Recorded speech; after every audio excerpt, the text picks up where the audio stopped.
한 주간도 평안히 잘 지내셨나요? 네, 오늘도 이렇게 함께 모일 수 있게 해주심에 또한 감사가 되는 것 같습니다.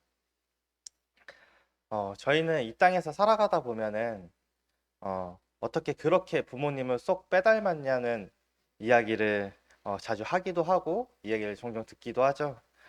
사실 멀리서 찾지 않아도 저희 가정만 보더라도 저희 아버지와 이제 좀 많이 닮았는데 저보다는 특히 형이랑 이제 동생 혜진 자매가 저희 아버지랑 이제 참 붕어빵처럼 참 많이 닮았습니다.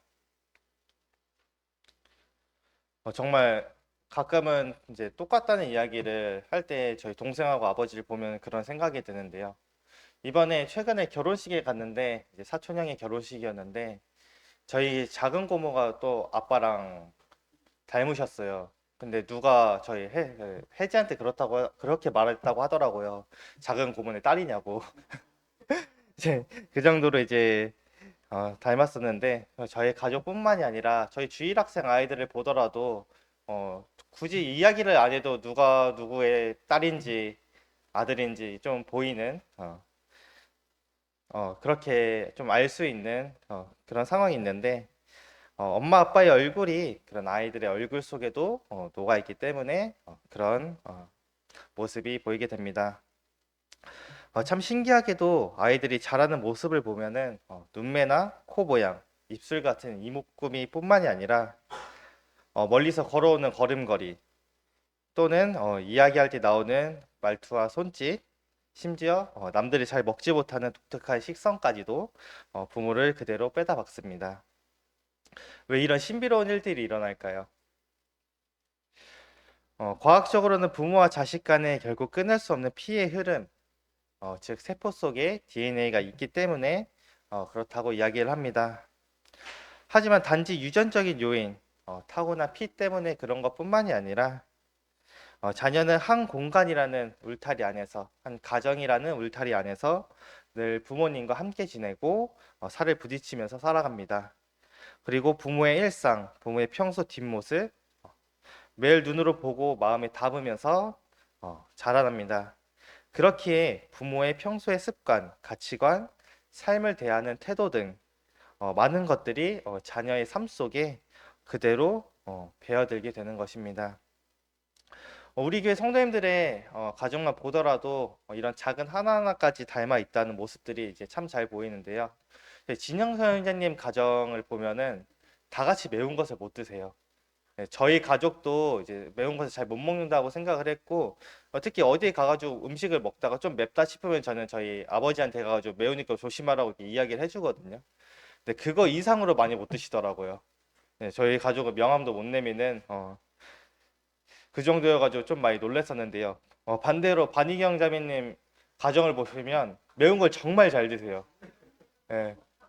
자매님의 가정은 청양고추를 그냥 씹어먹으면서 안 맵다고 하시고 자매님만 잘 드시는 것도 아니라 그 가정 이제 근이도 되게 잘 먹고요. 이런 모습들이 한 가정 안에서 매일 함께 밥상을 나누고 살아가다 보니까 입맛이라는 삶의 아주 작은 부분까지도 서로 닮아가고 비슷해지는 것입니다. 아이는 부모의 거울이다라는 이야기 들어보셨나요? 참 무서우면서도 정확한 말입니다.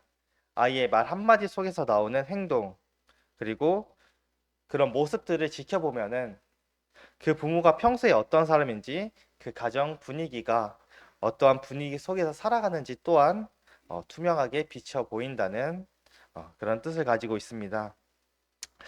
자녀는 부모의 모습을 비추는 거울이기 때문입니다. 그렇다면 저희는 오늘 스스로에게 이런 질문을 해봤으면 좋겠습니다. 자녀가 부모님을 닮아가는 모습을 가지고 있잖아요. 그렇다면 하나님의 자녀가 된 우리들은 과연 삶 속에서 어떠한 모습을 가지고 살아야 될까요? 자녀들이 부모를 보고 고스란히 닮아가듯 하나님의 자녀된 우리 또한 마땅히 하늘 아버지를 닮은 그런 삶의 모습들을 만들어 가야 됩니다. 세상 사람들이 저희들이 하는 말과 저희들이 하는 행동을 보았을 때 과연 하나님의 자녀답다, 하나님 아버지를 쏙 빼닮았다 라는 말이 나와야 되지 않을까요? 오늘 본문에서도 사도 요한은 이런 본질적인 질문들을 던지고 있습니다. 우리가 진정 구원받은 하나님의 자녀라면, 하나님의 자녀가 맞다면 세상 사람들과는 구별되는 자녀로서의 합당한 모습들이 반드시 우리의 삶에 증명되고 드러나야 된다는 이야기입니다. 지금 우리가 사는 세상은 끊임없이 우리에게 이렇게 말하고 있습니다. 세상의 가치관을 닮으라고, 세상이 가는 대로 너희도 살아가라고 저희를 끊임없이 유혹하는 그런 모습을 가지고 있는 것이 이 세상입니다. 하지만 우리는 이 세상에서 살아가고는 있지만 이 세상에 속한 자들은 아닙니다. 우리는 하늘 아버지를 닮아가는 그러한 삶을 살아가야 되는 하나님의 자녀들입니다. 오늘 같이 나누는 말씀을 통해서 과연 하나님의 자녀된 삶은 어떤 모습인지 같이 살펴보는 시간이 되었으면 좋겠고요.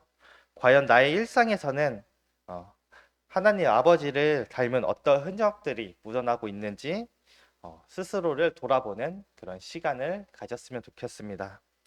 오늘 본문의 말씀 같이 읽는 시간 가지도록 하겠습니다. 저희 요한일서 1장 1절부터 2장 6절까지입니다.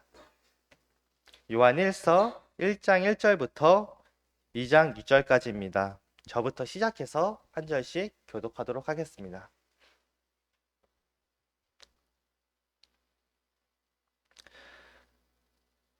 태초부터 있는 생명의 말씀에 관하여는 우리가 들은 바요, 눈으로 본 바요, 자세히 보고 우리의 손으로 만진 바라. 이 생명이 나타내신 바 된지라. 이 영원한 생명을 우리가 보았고 증언하여 너희에게 전하노니 이는 아버지와 함께 계시다가 우리에게 나타내신 바 된 이시니라. 우리가 보고 들은 바를 너희에게 전함은 너희로 우리와 사귐이 있게 하려 함이니 우리의 사귐은 아버지와 그의 아들 예수 그리스도와 더불어 누림이라. 우리가 이것을 쓰면 우리의 기쁨이 충만하게 하려 함이라. 우리가 그에게서 듣고 너희에게 전하는 소식은 이것이니 곧 하나님은 빛이시라. 그에게는 어둠이 조금도 없으시다는 것이니라.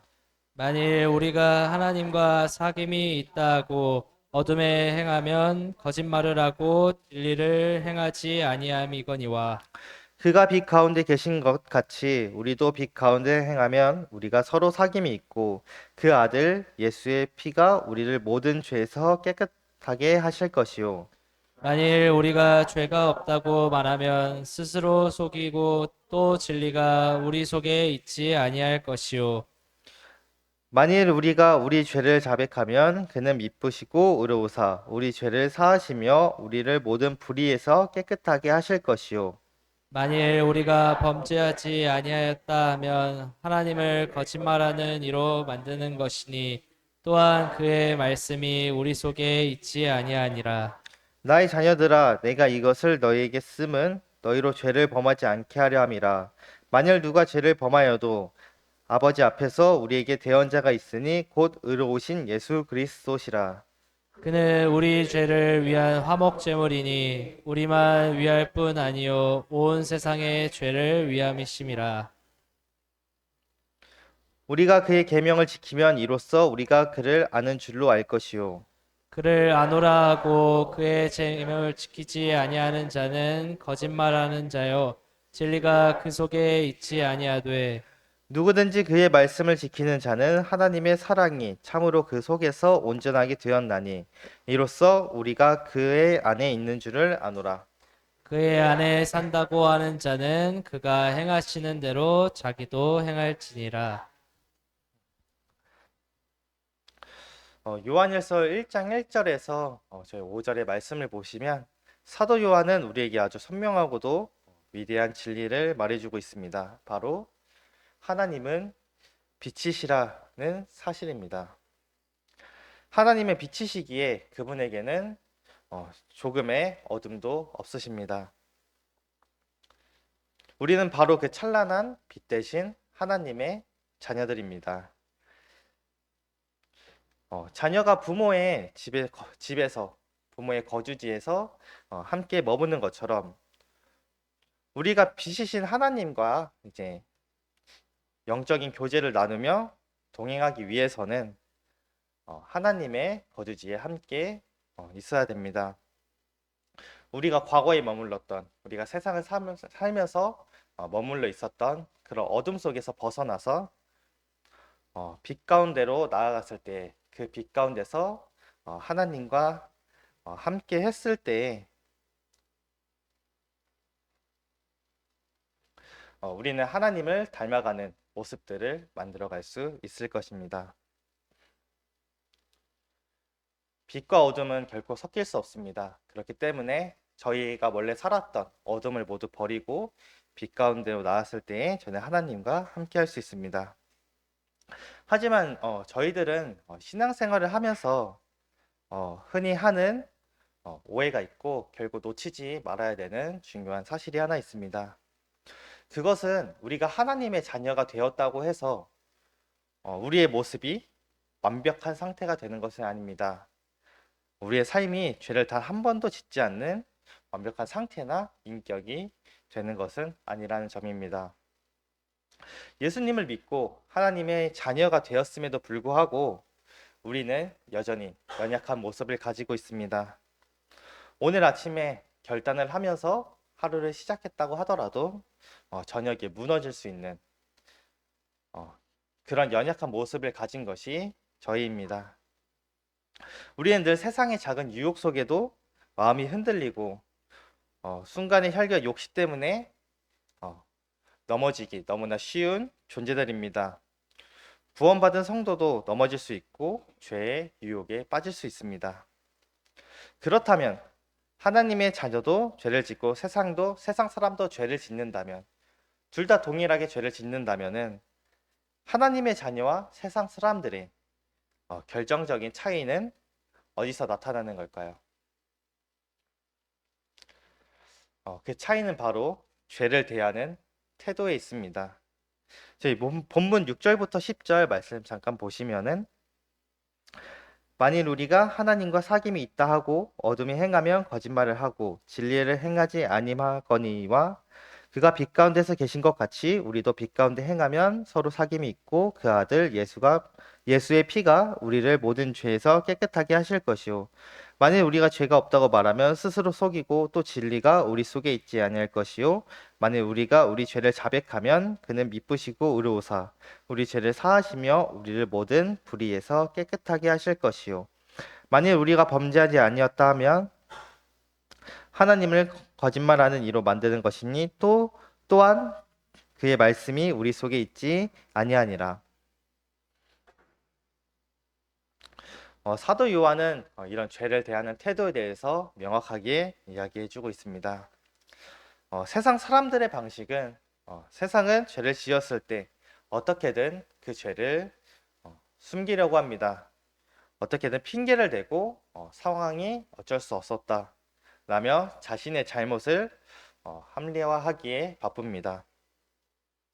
만일 죄가 없다고 스스로 이야기하게 된다면 그것은 스스로를 속이는 자라고 성경에서 이야기해주고 있습니다.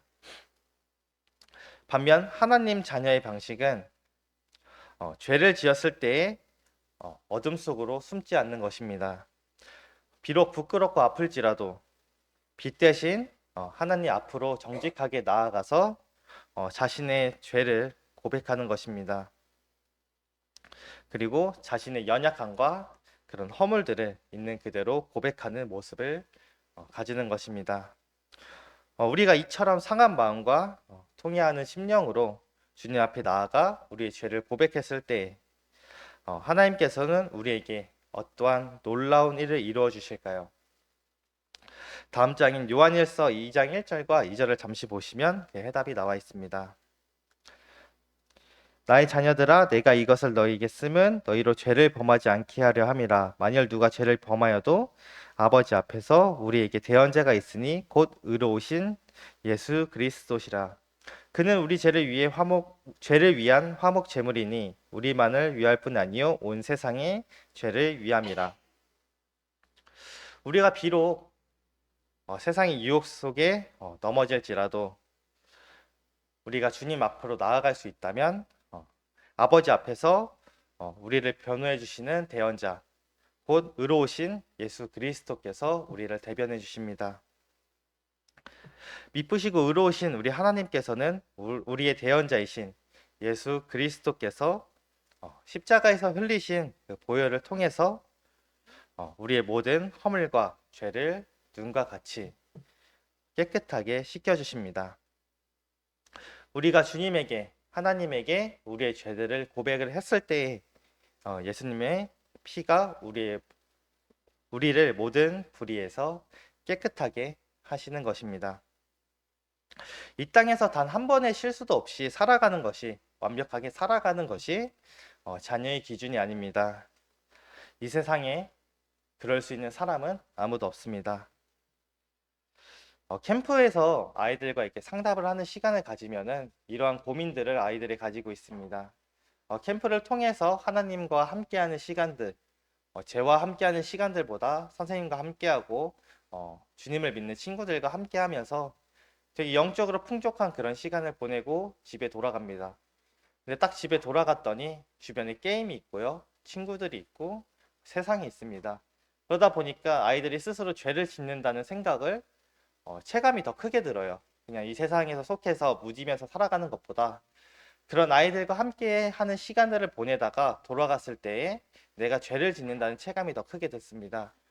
그러다 보니까 캠프에서 나는 하나님을 믿은 것 같아요. 그런 시간들을 보내면서 하나님을 믿었다고 생각을 했지만 반대로 세상에 갔더니 내 속에 있는 죄가 너무 크게 느껴지는 거예요. 그러다 보니까 나는 아직 하나님을 믿지 않았구나 라는 그런 생각을 하게 되고요. 하나님과 함께하는 시간들, 성경을 읽고 기도를 하고 찬양을 드리는 시간들보다 게임을 하고 친구들과 놀고 싶은 그런 욕구 속에 빠져 있다 보니 자신의 구원을 조금씩 의심하게 되는 그런 학생들의 모습을 많이 보게 되었습니다. 우리는 완전하지 않기 때문에 더욱 하나님께 나아가야 됩니다. 그런 학생들도 그런 죄를 짓는 것, 세상 유혹 속에 흔들리는 것이 당연할 수밖에 없습니다. 하지만 거기서 해야 되는 것은 자신의 죄가 있기 때문에 멈춰 서는 것이 아니라 자신의 죄를 인정하고 하나님께 고백하고 나아가는 것입니다. 나의 부족한 모습을 인정하고 하나님께 연약함을 고백하고 의지하는 삶, 그러면서 나의 잘못들, 세상의 부족한 부분들을 인정하고 하나씩 가지치듯 나의 잘못들을 없애가며 나아가는 모습을 가졌을 때 하나님께서는, 예수 그리스도께서는 우리의 죄를 대언해 주십니다. 진짜 하나님의 자녀다운 모습은 바로 여기에 있습니다. 날마다 하나님 앞으로 나아가는, 또한 나의 연약함과 나의 죄를 정직하게 고백함으로 정결함을 유지하는 것, 그리고 늘 빛 가운데에 머물면서 하나님과의 막힌 담을 허물고 또한 그분과의 관계를 깨끗하게 지켜나가는 것, 이런 영적인 삶이 바로 하나님의 자녀로 살아가는 진정한 모습이자 아버지를 닮은 흔적입니다. 두 번째로 하나님의 자녀된 삶의 진짜 모습은 예수 그리스도를 본받아 말씀에 순종하는 삶입니다. 사도 요한은 오늘 저희가 함께 나누고 있는 본문 2장 3절과 4절을 통해서 우리에게 아주 강력하고도 날카로운 경고의 메시지를 던집니다. 함께 보시면, 우리가 그의 계명을 지키면 이로써 우리가 그를 아는 줄로 알 것이요 그를 아노라 하고 그의 계명을 지키지 아니하는 자는 거짓말하는 자요 진리가 그 속에서 있지 아니하되. 우리는 신앙생활을 하면서 하나님을 잘 압니다, 나는 예수님을 믿고 구원받았습니다 라고 고백을 합니다. 근데 성경이 말하는 하나님을 안다는 이런 표현은 그저 지식적인 공부를 할 때의 그런 개념과는 조금 다른 부분이 있습니다. 저에게도 이러한 고민을 하는 시간들이 있었습니다. 어린 시절부터 교회와 함께 하고 성경과 가까이 하는 그런 어, 삶을 살아가다 보니까 저에게는 이 성경이라는 것 자체가 사실인지 거짓인지 굳이 구분할 필요가 없는 내용이었습니다. 그래서 저에게는 배경되는 것이 성경이었습니다. 그렇다면 이게 진심으로 내가 이걸 믿는다라는 개념이 조금 어려웠습니다. 그런 삶을 살고 있는데 저 정확히 기억이 나는 게 처음으로 여기에 대해 고민을 했던 게 중학교 1학년 때였던 것 같아요. 화근 자매님이 저에게 질문을 던지셨는데 너는 성경을 믿는 거야 아니면 사실로 알고 있는 거야? 라는 이런 질문을 던지셨습니다. 그때 저의 머릿속에서 많은 이제 좀 혼돈도 있고 그리고 좀 깊게 생각하는 그런 시간들을 보냈습니다. 저는 이 일련의 과정들 하나님을 믿는다라고 이야기를 하지만 내가 정말 하나님을 믿는다라고 이야기를 했을 때 이게 사실과 거짓을 구분하고 있었나? 내가 정말 이게 진심으로 하나님이 계시다는 것을 믿고 그런 고백을 했었나라는 고민을 하게 됐습니다. 성경에서 이야기하는 게 정말 지식적으로만 하나님을 안다라는 것을 이야기하고 있지 않습니다. 저희가 그냥 인간적인 관계 속 그리고 머릿속에 아는 지식 속에서는 서로 경험하면서 아는 체험적인 일들을 우리는 이렇게 이야기를 하고 있습니다. 하지만 저희가 주님에게 진정해야 되는 것은 마음속으로 깊이 믿고 느끼기 때문에 주님을 경험하기 때문에 우리는 하나님을 알고 있다고 이야기를 하고요. 하나님을 믿는다고 이야기를 합니다. 그렇게 요한은 아주 강력하게 선포하는 것입니다. 하나님을 믿는다고 그분을 너무 잘 안다고 뜨겁게 입술로 저희들이 고백을 하면서도 정작 삶의 자리에서는 순종의 열매가 전혀 나타나지 않기 때문에 그런 모습을 갖는다면 그것은 가짜요 거짓말하는 것에 불과하다는 사실입니다. 진리가 저희의 삶 속에 역사하지 않는다는 뜻입니다. 진정으로 하나님을 닮은 자녀들은 단순히 모임 안에서 입술로만 고백하는 사람이 아닙니다. 반드시 세상 속에서 구체적인 삶의 순종을 통해서 자신의 믿음을 살아가는 모습을 통해서 드러내는 것을 이야기합니다. 5절 잠시 보시면 누구든지 그의 말씀을 지키는 자는 하나님의 사랑이 참으로 그 속에서 온전하게 되었나니 이로써 우리가 그의 안에 있는 줄을 아노라. 5절의 말씀처럼 누구든지 그의 말씀을 지키고 삶으로 살아내며 그런 모습을 가지고 자라야 하나님의 사랑이 비로소 그 속에서 온전하게 완성되기 때문입니다. 그렇다면 우리가 날마다 지켜내야 될 말씀에 순종하는 삶이란 도대체 구체적으로 어떠한 모습일까요? 말씀에 순종하는 삶은 저희가 어떻게 살아가야 될까요? 우리는 어디서 그 순종의 표준을 배울 수 있을까요? 감사하게도 하나님은 이러한 순종의 정석을 가진 완벽하고 흠없이 보여주신 최고의 모델을 저희에게 보여주고 계십니다. 바로 하늘에서의 영광을 모두 다 버리고 가장 낮은 이 땅으로 오신 가장 낮은 자의 모습으로 인간의 몸으로 이 땅에 오신 예수 그리스도십니다. 예수님은 이 땅에서 하나님의 말씀에 순종하는 삶을 보이셨고요. 섬김의 삶을 살아가셨습니다. 우리는 그분을 통해서 우리의 삶을 어떻게 만들어 가야 되는지 볼 수 있습니다. 6절 보시면 그의 안에 산다고 하는 자는 그가 행하시는 대로 자기도 행할지니라. 이 말씀은 저희가 이 정도면 되겠지라고 하는 적당히 하면 되겠지 하는 그런 주의 속에서 그런 주의에 빠져 있는 우리의 신앙에 도전을 주는 말씀이라고 생각을 합니다.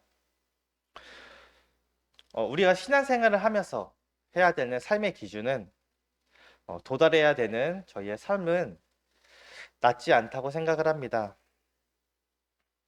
내 기준이나 내 생각, 내 연약한 모습에 맞춰서 세상과 타협하면서 저의 기준을 설정하게 되면은 남들도 다 이만큼 믿고 사는데 이 정도 행하고 사는데 어, 라고 생각하면서 살아갈 수도 있습니다. 그리고 내가 섬기는데 다른 사람은 저 정도만 하니까 나도 이 정도 하면 되겠지 라고 하면은 나의 삶에 안주하게 됩니다. 우리의 순종은 예수 그리스도를 본받는 것, 그분이 행하신 방식 그대로 나도 오늘을 행하며 살아가는 것에서부터 출발해야 됩니다. 예수님은 이 땅에서 살아가셨을 당시에 단 한순간도 자신의 유익이나 자신의 뜻을 먼저 구하지 않으셨습니다. 예수님은 겟세마네 동산에 올라가셔서 십자가에서 못 박히시기 전에 하나님께 기도를 드리셨을 때에도 가장 고통스러운 죽음 앞에서 많이 두려워하시면서 기도를 하시고 목 놓아서 하나님께 기도를 드렸습니다. 하지만 그 기도하실 때 예수님은 어떻게 말씀하셨냐면은 내 원대로 하지 마시옵고 아버지의 원대로 하옵소서 라며 하나님 아버지의 말씀에 끝까지 순종하는 그런 모습을 보여주셨습니다. 그러나 오늘 우리가 살아가는 삶의 걸음걸이는 어떠할까요? 우리는 인생의 수많은 선택과 순간마다 세상이 달콤하게 던지는 유혹 속에서 그 유혹의 기로 앞에서 주님의 뜻보다는 나의 유익과 편안함을 먼저 머릿속으로 계산하는 모습들도 가지곤 합니다. 하나님의 말씀보다는 내 요동치는 감정, 내 알량한 자존심, 내 짧은 생각대로 내 갈 길을 덜컥 선택하는 그런 순간도 있고요. 내 이익을 위해서라면 주님의 말씀을 잠시 외면하는 그런 모습을 가지고 있을 때도 있는 것이 우리의 연약한 모습들입니다. 하지만 하늘 아버지를 빼닮은 하나님의 자녀라면 이제 그런 욕심의 걸음들을 조금씩 멈출 필요가 있습니다. 나를 위해 자기 목숨을 아낌없이 내어주기까지 하나님 아버지를 사랑하시고 복종하셨던 예수님의 모습처럼 그런 예수님의 마음을 저의 마음속에 품어야 합니다. 그리고 내 안에 부어주신 하나님의 사랑을 온전하게 이루어가는 그런 삶을 살아가야 합니다.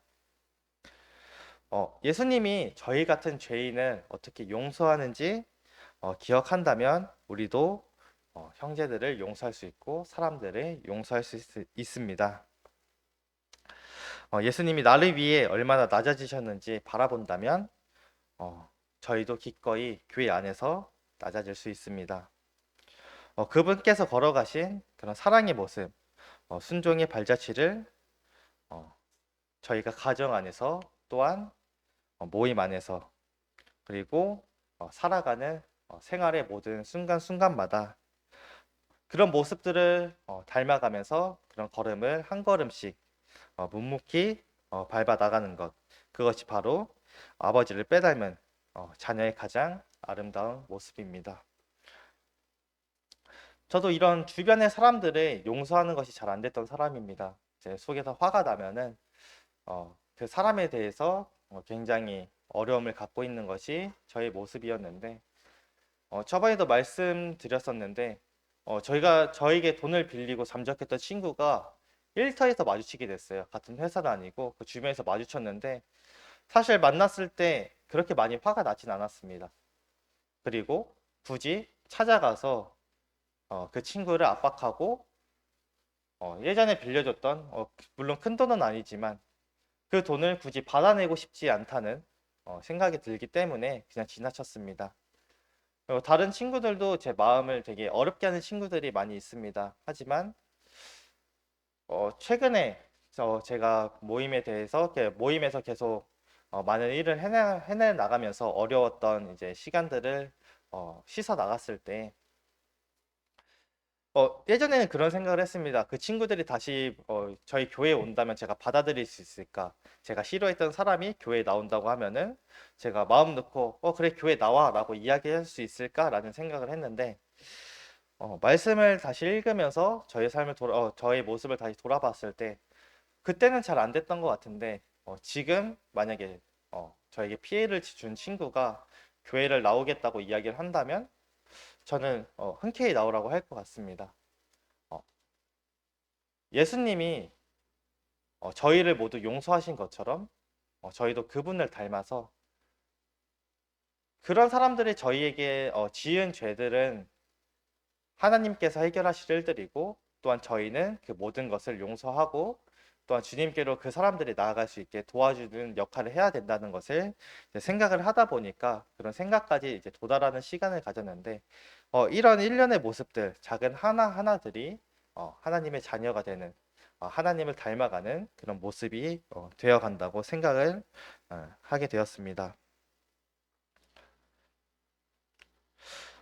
오늘 사도 요한이 본문을 통해서 우리에게 던지는 이 메시지들을 우리의 삶의 자리로 돌아가 하나님의 자녀됨을 증명하고 살아갔을 때 어떻게 적용하면서 저희들이 살아가야 될까요?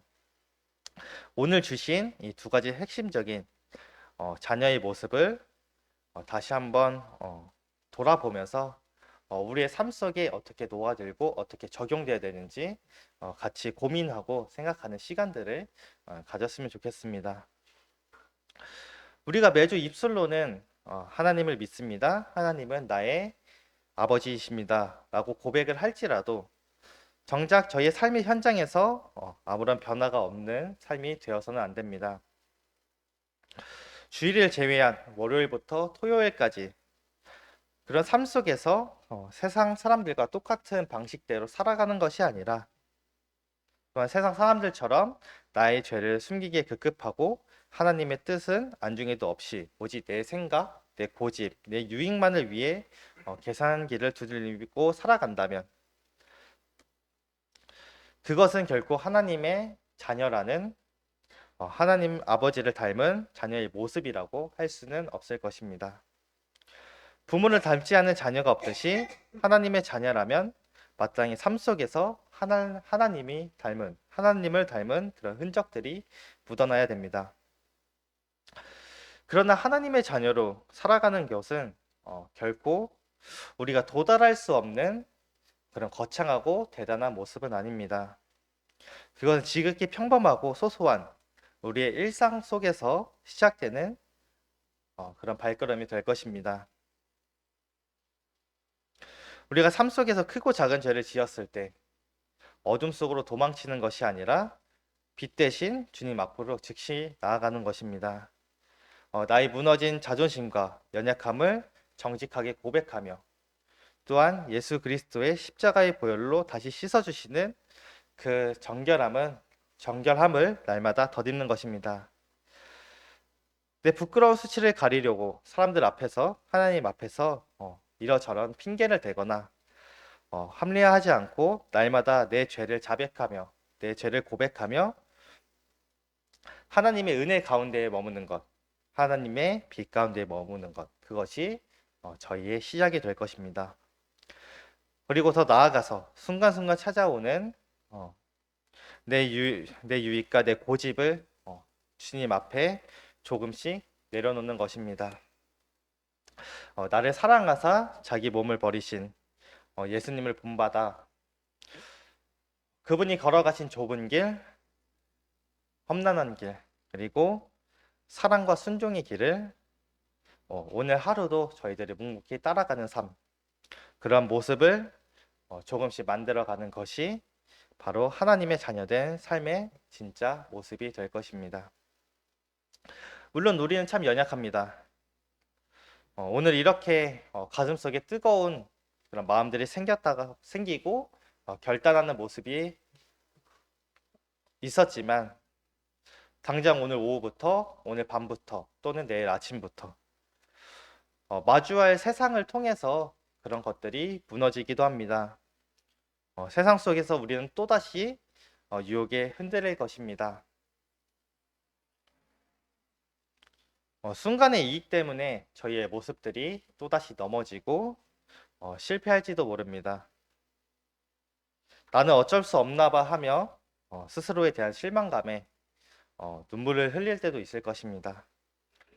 그러나 절대 낙심하거나 포기하지 않았으면 좋겠습니다. 우리에게는 이러한 우리의 연약함을 그리고 우리의 한계를 다 알고 지켜주시는 분이 계십니다.